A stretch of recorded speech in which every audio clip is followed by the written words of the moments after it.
Hi, everybody. Welcome to the Money podcast once again, where we talk about money and movies. Today, our guest is LeFort, who is a longtime visual effects and animation guru in the industry, specifically in the recruiting area. And he currently is founder and owner of LeFort Talent Group. Welcome, Lance. Thanks, Ryan. Nice to be on the show. Yeah, thank you. And just as a heads up for everybody, the next podcast, actually, this is a part one of a part two. Lance has his own podcast. And so we will be jumping right after this one into his, and then we're sort of going to switch roles. So please, right after this, go over to his channel and check out that next part two. Anyway, as we move into this particular podcast, I want to first dive in and let's talk about what LeFort Talent Group does. Sure. Thanks, Ryan. I came up as an artist originally. It's part of my background, but moved into more executive roles as my career advanced. So probably similar a little bit to your background in the sense I was doing some artist management, recruiting, and working in animation studios, video game studios, VFX studios.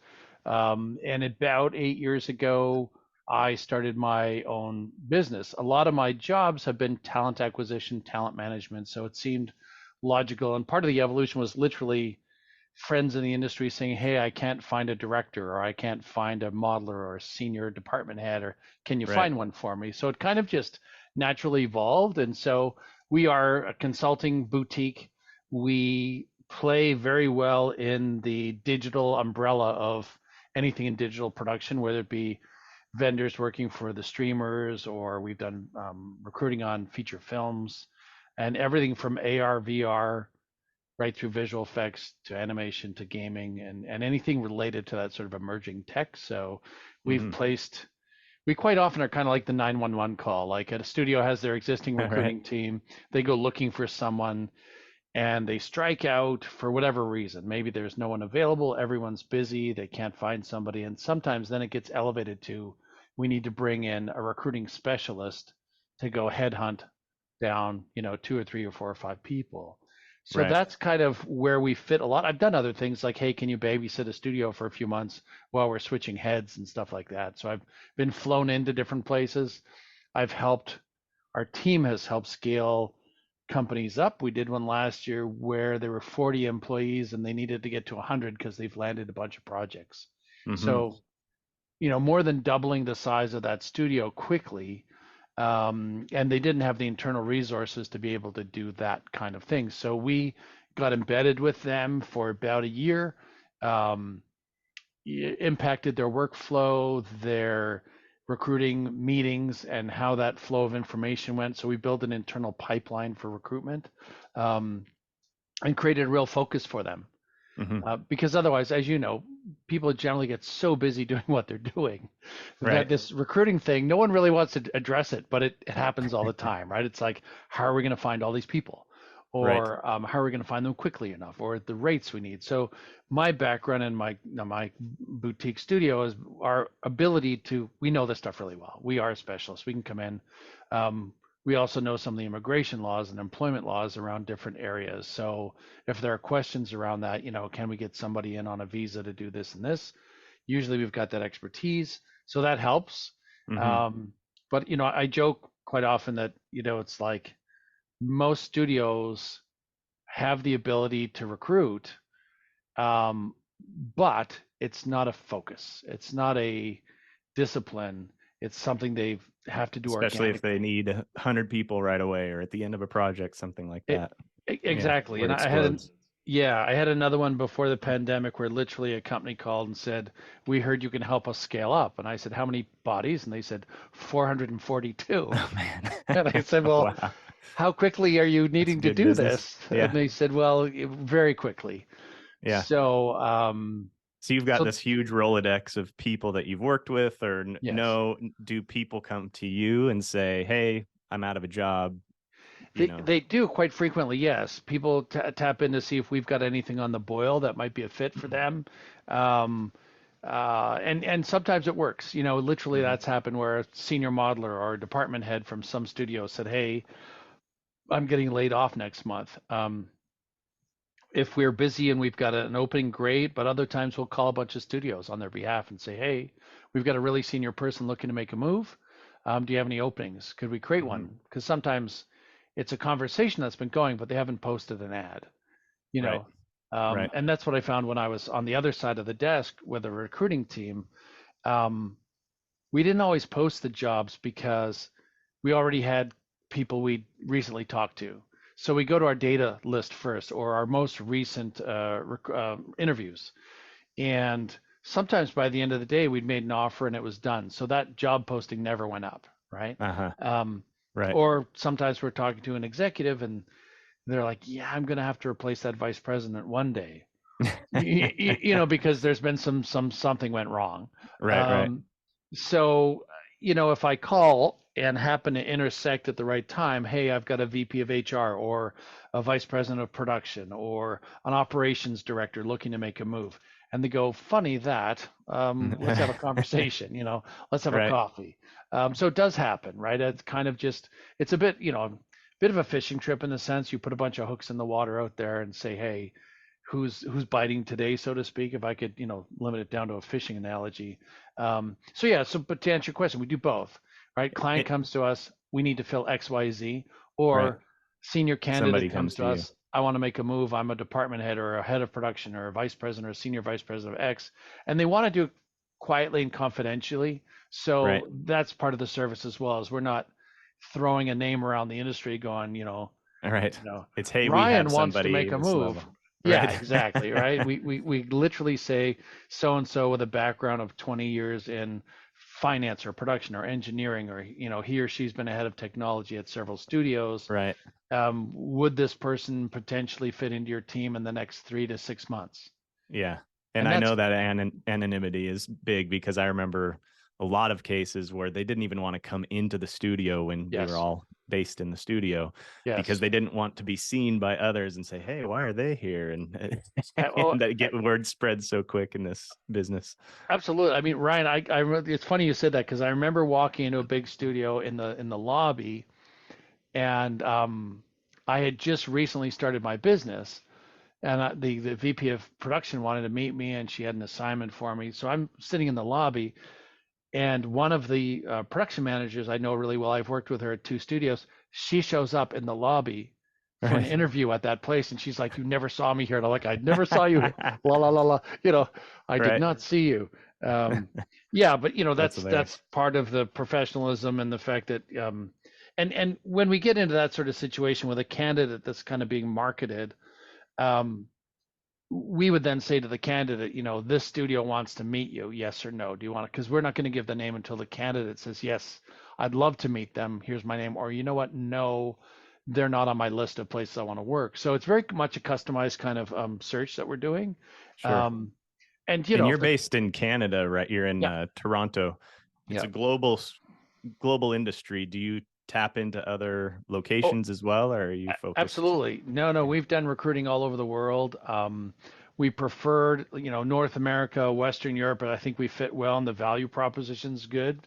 Um, but I have recruited people in Korea, China, India, a tiny bit in Australia. So, but again, I'd say 99% of our business ends up being Texas, Los Angeles, Chicago, any Canadian city, major Canadian city, and a bit in the UK. Hmm. So that's our traditional hunting ground. And I think with the technology we have nowadays, I've paid for all sorts of subscriptions and data lists, and um, we're able to find people very quickly, which is usually the issue, right? We're in an emergency, right? An art director just left a major motion picture Right. and we need somebody now. Get Right. us 3 or 4 or 5 people to interview immediately. And those are big asks. When the Hmm. business is really busy, because most of the good people are tied down to a project, and Right. so it Yeah, is a like real last challenge. year, especially the year Yeah, before, it was just insane trying to yeah, find those specific, especially those high level people. yeah. Post COVID, for me, it was when the vaccine started to flow because live Mm, action then went back to work, and all the people right. that had been displaced from live action a lot of them had moved into animation or wherever else they could go, short form, back to TV commercials, you know.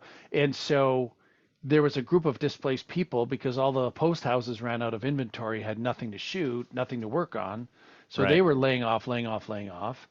And then the vaccine started. And I remember a couple friends of mine who are on-set supervisors called me and said, "Dude, it's on. It Yeah. is on. I'm getting tested daily. We can't eat at the craft table. There's all these restrictions, but we're And there was like shooting three again." different units. So if one Yeah, person got COVID, then that unit was thrown out and the next yeah, was thrown back in. So you needed like yeah. 3 times the amount of people just for one shoot. Yeah, Yeah. yeah. So Crazy. so then I noticed because and then I think everyone else felt the squeeze because there was a huge ramp. Everyone, Hmm. all the movies that have been put on hold were now greenlit at the same Right. time, right? Right. And so Yeah. it created this tsunami, like a huge wave of studios hiring quickly, and then eventually they tapped out the inventory of people. Yeah. And they tapped it out globally. Like you Yeah. couldn't take it off to a service studio in Asia because they're backed up 6, 8, 9 months or longer. So we were super busy because we were kind of like that, uh, you know, the 11th warrior, the 11th recruiter. Like we got called in on, hey, our existing team can't find it because of XYZ. Can you help? Well, we'll bolt you onto the recruiting solution, which is Right. cool. Yeah. Even some big companies that have lots of recruiters, they just said, we are moving so quickly, we need another couple recruiters. And because you've been doing this for 15 or 20 years, we don't need to train you and get you staffed up and, that sort of thing. Yeah. Just go. Yeah. And so we quite often I've got a small team of recruiters. We bolt it into the existing family of recruiters, and we usually slice off a piece of the pie and say we'll handle producers as an example, or Hmm. engineers, or TDs, or whatever, um, so that we're not all on top of each other in this kind of steeplechase to catch the talent. So, but Right. we just came through, some really wild stuff with the pandemic, and Yeah. then post-pandemic, and now we're in that sort of cooling phase again. Yeah. Yeah. The With last 3 years have been just like this roller coaster ride. It's Yeah, been nuts. writer strike, actor strike. Yeah. It's and it was amazing because literally 18 months ago, I remember saying to various colleges and universities, there's never been a better time to get into this industry right now because it is moving very quickly, but there are lots of jobs. Right. And, I think historically back to maybe 2008, where there was not a lot of movie magic going on, so to speak. There wasn't a lot of hiring going on. A lot of the bigger studios were scaling back. And Right. so students and graduates coming out of school were having a really hard time finding a job. And then as the streaming wars sort of heated up, that didn't happen anymore. People were getting, before they graduated, they were getting offers. Oh yeah. Yeah. And Yeah. We so, were and having to go out to colleges and say, yeah, let's see, who do you got coming yeah, through? Let's look at their reels.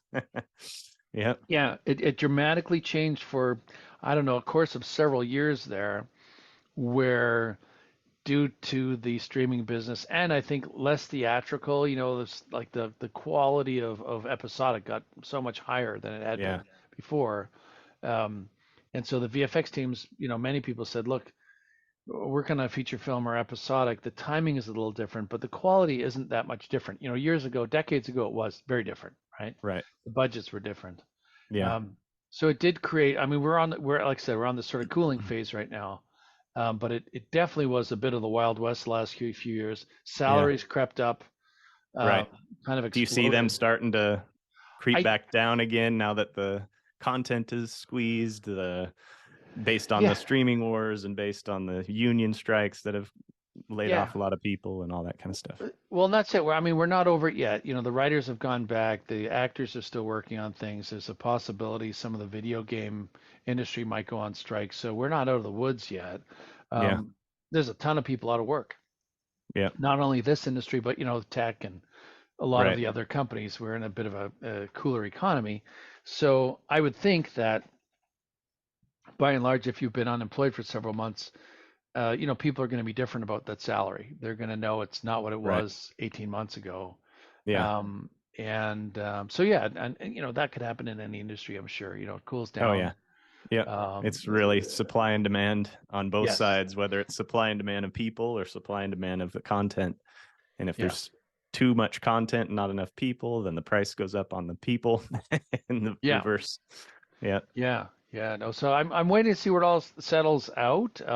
We've done a lot of chats with people about being adaptable and flexible and um, finding other things to do with transferable skills because it really is Hmm. a crazy situation where even if the actors get back to strike, there's still going to be a delay here Oh yeah. where they get producing content and then they start shooting again. So that sort of food chain or that ecosystem around that piece of business, I'm not sure when the vendors, when the production studios and post houses are going to get busy. It could Right. lag it by 3 or 4 months, right? Oh yeah.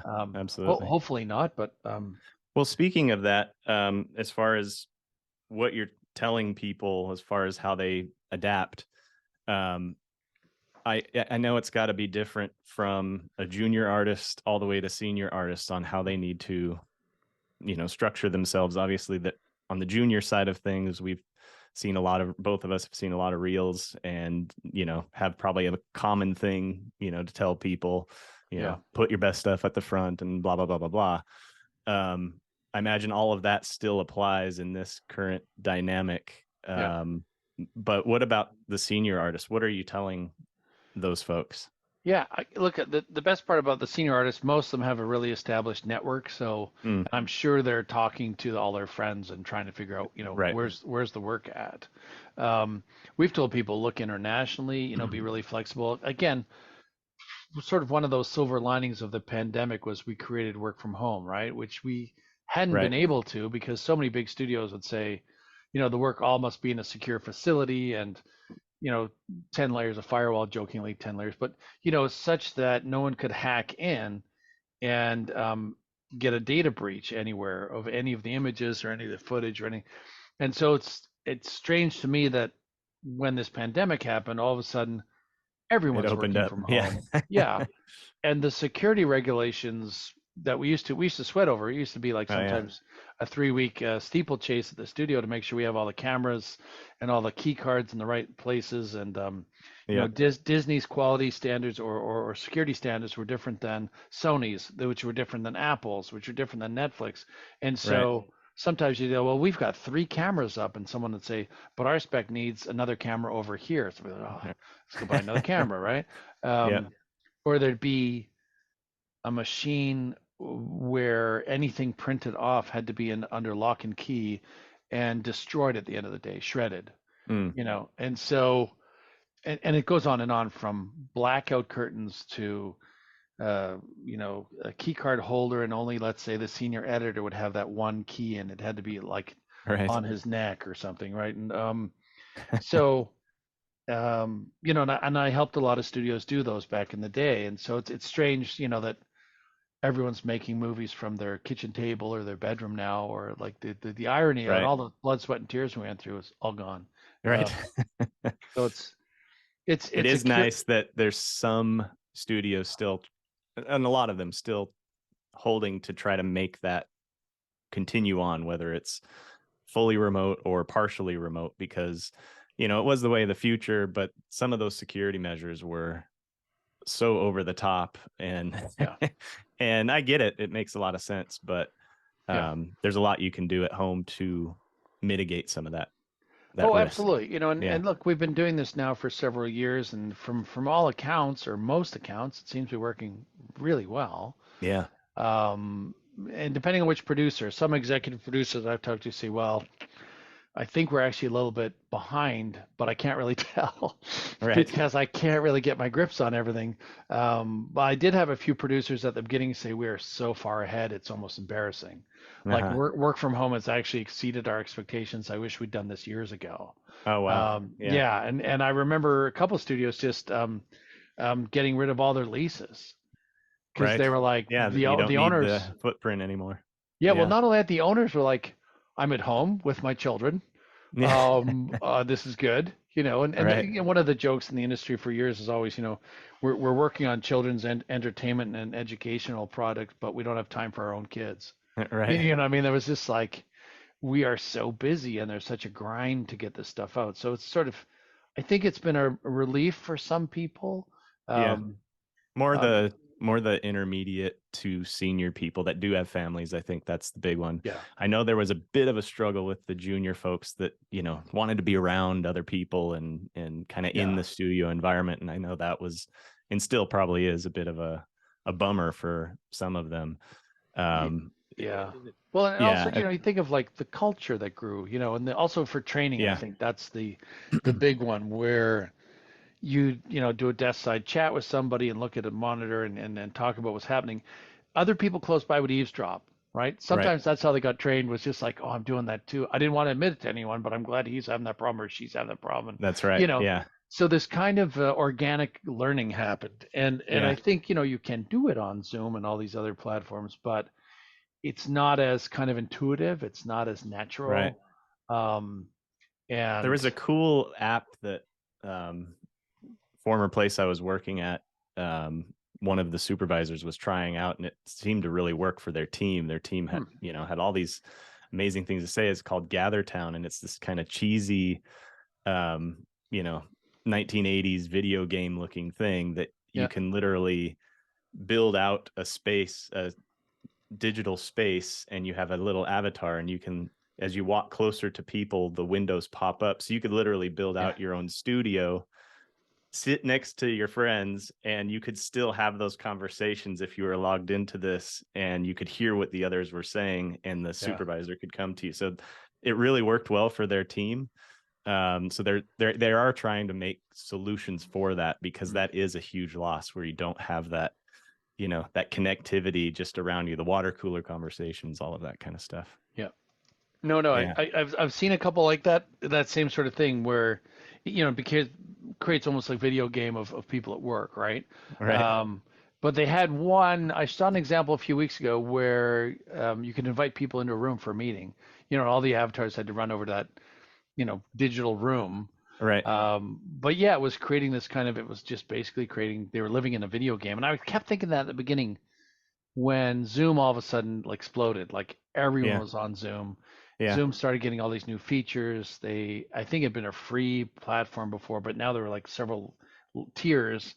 Um, and I remember thinking, AR, VR, somewhere in there, there's got to be an application coming. Someone's Right. got to build this where we create, and it made me think of a fellow who was designing it for a couple of retailers in the States where they wanted a virtual mall. They Right. wanted to be able to walk with their avatar down and shop, you know, from the comfort of their home, but still have the experience that they're actually hunting for Out that somewhere, and perfect right. outfit, right? And so you're effectively like running through the catalog of a major retailer in a digital game, right? Hmm. Um, but yeah, I'm still, I think that could be the thing for AR, VR somewhere in there, because I still think that tech is looking for a killer app.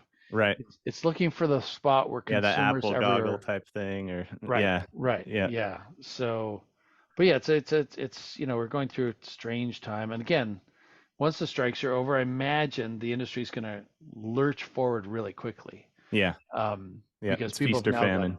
yeah, people have got debts to pay off and loans to pay off, and the studios have been, some of the studios were, if they haven't already closed, will be closing. There's, some that won't make it through this. Right. But I talked to a senior supervisor a few weeks ago, and he said, "Hey, I'm just opening a virtual studio." Hmm. Because he said, now I don't have the overhead, I don't have the rental expense, I don't have the maintenance on the building, the HVAC, the taxes, the Right. yada yada yada. And he said this event of the strike might create many more indie studios, that the benefit is you're no longer paying for that overhead Right. because they don't Eh, have the bricks and mortar, and they don't have any totally. intention of getting the bricks and mortar together. So he said there might be a little bit more guerrilla style indie type studios grow, Hmm. and those that offer complete remote to their employees, because it's, there's a bit of a schism right now where, some companies have said come back 3 days a week, 4 days a week, and some people are Right. like, no, I'm Yeah. not doing that. We did a, Yeah. a couple polls the last few years, and um, it was in the neighborhood of, I was quite surprised. I thought it'd be like 60-40, but it was 90-10. Yeah. 90% did not want to go back. Yeah. Um, and of that 90%, like about a third were like, I'm cool with hybrid, but most of them were still saying, nope, I'm not Uh, going back. I don't want to go back, right? yeah. Um, The other 10% had very specific reasons, like I live in a tiny condo and both me and my partner, my spouse and I are like on top of each other. We don't have enough room. Right. One of us needs a job outside the house, Right. right? Um, or you know, we've got two dogs and three kids, and Yeah. it's Lots of just screaming and not, barking yeah, and yeah. not conducive to getting work done. um you know, and some people also socially miss their coworkers that they used to all go for beer with and lunch with, and you know, Yeah. that sort of social aspect. So there's pros and cons both sides. But you know, if clients ask me, which they do, I say be flexible right now, because there are lots of options out there and not everyone's gone. There's no standard anymore. There's no like, here's the Right. gold standard and everyone goes to work 5 days a week. That's disappeared. It got, you know, blown up. Um, it got blown up, I'd say, about month 5 of the pandemic, because I thought if this is only 6 or 8 weeks, everyone's going Yeah, it's back. not gonna last. Yeah. That's all it is, right? So, but that's not the case, right? So, And it's interesting that I think that this is kind of like Vancouver prior to the pandemic was becoming the new LA, where all the work was starting to move to either Sydney or yeah. Montreal because those were all spend tax credits. Mhm. But once this pandemic hit, it kind of made Vancouver cool again because it's a labor based, not an all spend one, and the Yeah, labor base is a lot higher tax credit than the all spend right. if you're not spending the money on a building and utilities and everything else. Yeah. So it is kind of interesting how it has kind of solidified Vancouver again a little bit more before Yeah. it was literally becoming the new LA, where it was Yeah. just Yeah. like everybody was moving. Well, one of my clients that was in Vancouver a few years back had this thought that um, when all of this would cool down, they would have two price cards. One would Mm, be in studio with people in studio, and the other one would be remote. mm-hmm. So if you wanted to pay the extra money for the security of the building and one situation and so on, that was a premium upcharge, because she said most of the people don't want to come back. Right. So she said we'd have to incentivize them with food and parties and whatever. Yeah, Um, but she said, you know, if some large client in Los Angeles said, no, we absolutely need it to go back to the way it was, she'd say, well, that's that's going to interesting. That's cost going us to a cost lot you. more. Uh-huh. That's interesting. Yeah. Just because the employees now are saying almost the same thing. You know, we all used to just commute. You paid whatever money for the commute, Right. whether it was Or you time know, or yeah. yeah, and you drove or you took subways and trains and buses and whatever. Interesting for our recruiting in the last couple of years, we had people say, "Well, now I've got to drive downtown." I'm like, "But we always drove downtown." Yeah. No, Now not you're gonna have to anymore. pay for it. Yeah. Right. People asking for Interesting. special compensation. Another Uh, one, I might have mentioned this to you if we talked earlier with, uh, I'd say a fairly new employee in the industry. And I mhm. called her and she said, here's the deal. I have to go down to the office 4 days a week. And I get into the office and she said, most of the production staff is all together, as an example. And she said, certain departments have been told, you know, you're critical, you have to be here. So a bunch of us are in 4 days a week. But she said, the majority of my work is Zoom calls with the other 70% of people that don't need to come in. Uh-huh. So she said, I'm driving all the way downtown to get on Zoom to talk to all the people that didn't have to. And so she said, like, it's grinding me up. She said, it's starting to Yeah, really make I me could see chew that. my teeth at night, you know? So, Totally. so she said, if you find an opportunity somewhere else, and she said, I don't mind coming down once a week or twice a week, but this 4 to 5 days, she said, A, it's expensive, B, it's time consuming, and C, a lot of people don't have to do it. So why am I on this team that has, you know, and Right. this is a conversation we would have never had 6 or 7 years ago. Yeah, exactly. Never had, right? Yeah. Um, I remember a storyboard team on a big movie. One of the guys came in and said, "I've got some personal stuff and I need to take Friday off, but I offer to work from home on Friday and do boards from home." And I said, "Well, let me go talk to the VP of HR." And I talked to her and she said, "Over everyone's dead body will this happen." And I said, "What do you mean? What's the problem?" She said, it's like Pandora's box. The minute one of them gets Fridays to work from home, the whole story team will be outside my door. And she said, then next week, the whole modeling team and then the Right. It animators. And just she works said, through the pipeline. yeah. So she said, no is the answer across the board. And she said, also, most of our clients don't want any work being done outside the building. Hmm. So she said, it's not me just being mean or me just micromanaging or me anything.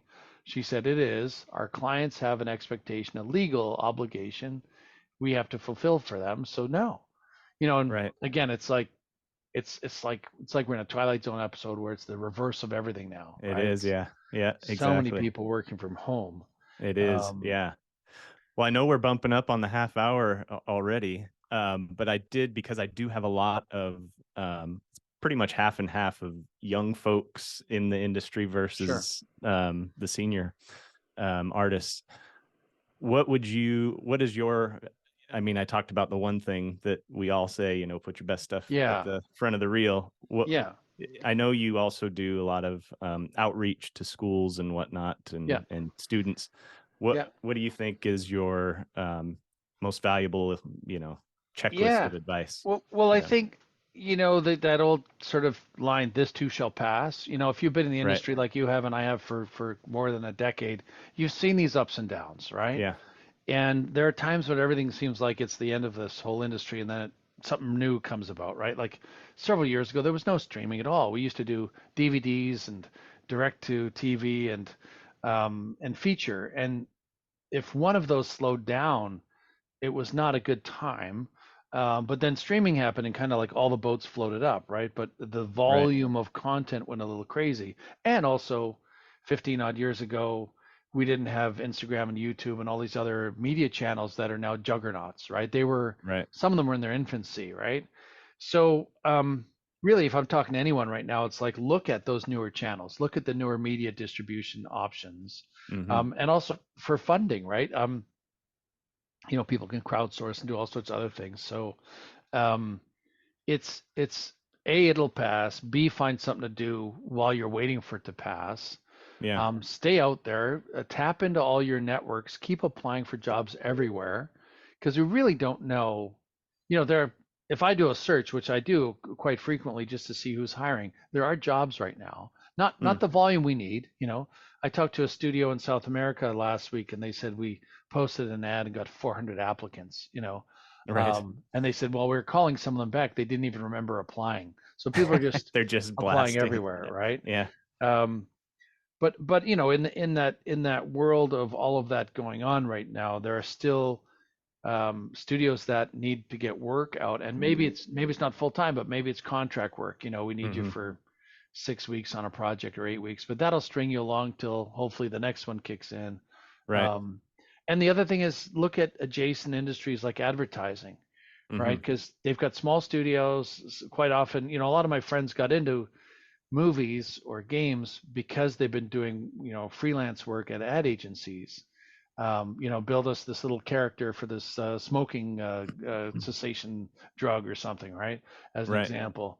Um, and so some of that short form stuff is still very vibrant, and it hasn't really been super impacted by the what's happening to the film biz. And when I was younger, I wore like 5 or 6 hats. I did magazine and layout. I did photography. I recorded shows. I did junior recruiting, not recruiting, sorry, junior creative person just out of school, and Right. I had like 5 or 6 Do a different bunch of things different spinning things. all the Yeah. time. But you have to until one of them becomes a full-time job, right? Right. And I Yeah. think in this kind of critical kind of downturn, that kind of adaption or entrepreneurial kind of thing has to come out. You're Yeah. not going to get that 9 to 5 or 9 to 6 job right now. Definitely. But And it's there interesting are you say opportunities. that because when I graduated film school, the actors and writers went on strike 3 days after I graduated. There you go. Yeah. And exactly what you said is, start adapting and looking at similar things. And it just so happened at that time, visual effects still had work from before they went on strike. And that's how Right. I fell into visual effects.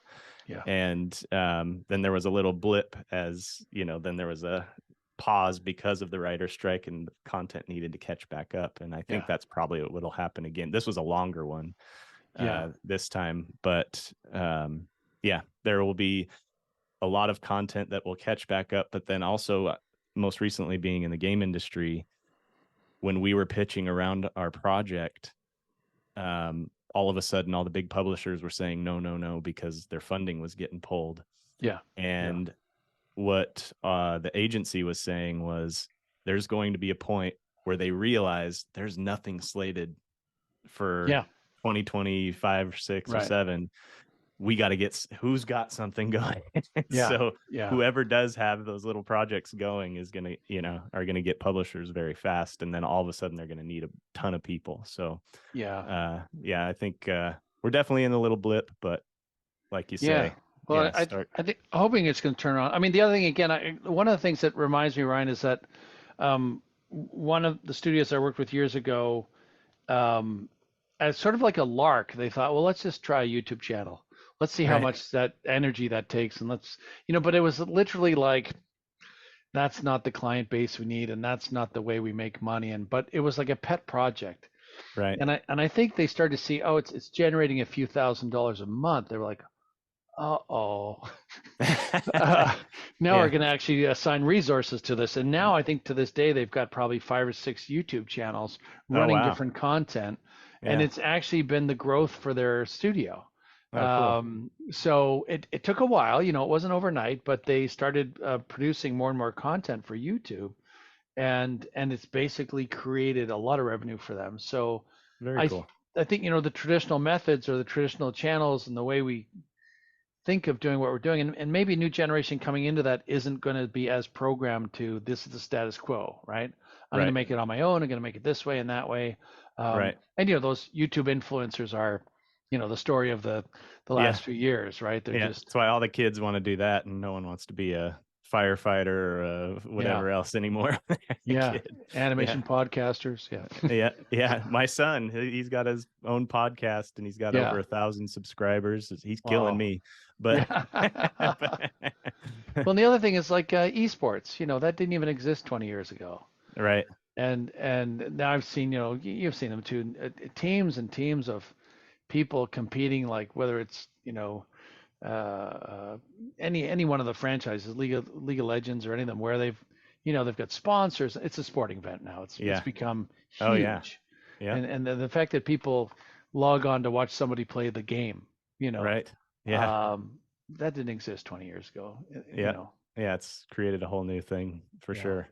yeah, But I know we got to wrap up for yeah. this version. Again, there's a part 2 Part right two. after this, so please jump over to that. I'll put a link in the description so you can just jump right over to that. But I always end my podcasts of what is your favorite film or favorite film you worked on. But because we're in October, maybe what is your favorite horror film of all time? Wow. Wow, that's a good one. I'm not a big fan of horror because when I was a little kid, they scared the crap out of me. Right. Um, the one I remember, I was very young, and I think it was at a drive-in theater in the summer. We went to see Jaws, and Oh I yeah. was probably 7 or 8 years old, and I couldn't even look at a sink full of water after that movie. It scared, like, what I mean? The Yeah. sound of water, I immediately saw the shark and all that stuff. So it's trauma, just totally scared the heck out of me. So Yeah. I That think is a of, classic for yeah, sure. when you're growing up, that one sticks out. And on the sci-fi side, I would say, Star Wars again, when I was probably like Oh eight yeah. or nine, and that came out, I'm like, head blew up. And then Yeah. the other one would be the first Blade Runner movie. Oh I was yeah. just like, this is incredible, sort of like beats in your life where like they stand out. And I'd say Star Wars, then They're uh, life-changing events almost. yeah, Yeah. and also Avatar, not for the script or the movie, but the visuals The visuals were amazing. were, Yeah. yeah, the art I remember the direction first and time the I saw the cinematography. teeth because nobody had done realistic looking teeth before, Right. and I'm like, Yeah. how did they do that? Yeah. Yeah, Yeah. it was sort of stunning. I remember walking out of the theater with a bunch of my friends going, should we just go see it again? Right. Because I missed a whole bunch. Yeah. Uh, and yet the 3D stereo threw some stuff off. So I was like, I'm watching the movie, but I'm like, why would you put that effect here? What were you doing? And the second time you watch it, it's more about the story. The first time is picking it apart. But anyway, Right. sorry. There's four for you. I think 3 or 4. You asked me for one, but Perfect. Awesome. thank you, Ryan. I really Yeah. appreciate being invited on. Thank you so Yeah. much. And Thanks, Lance. This is a lot of fun. And again, everybody who's watching, click on the link yeah, below so you can go over to part 2. Thanks so much for watching the Money Act YouTube channel. And don't forget to like and subscribe if you enjoyed the content. And don't forget to click on the links below as well to find out more about what we do here at Money Act. Thanks so much.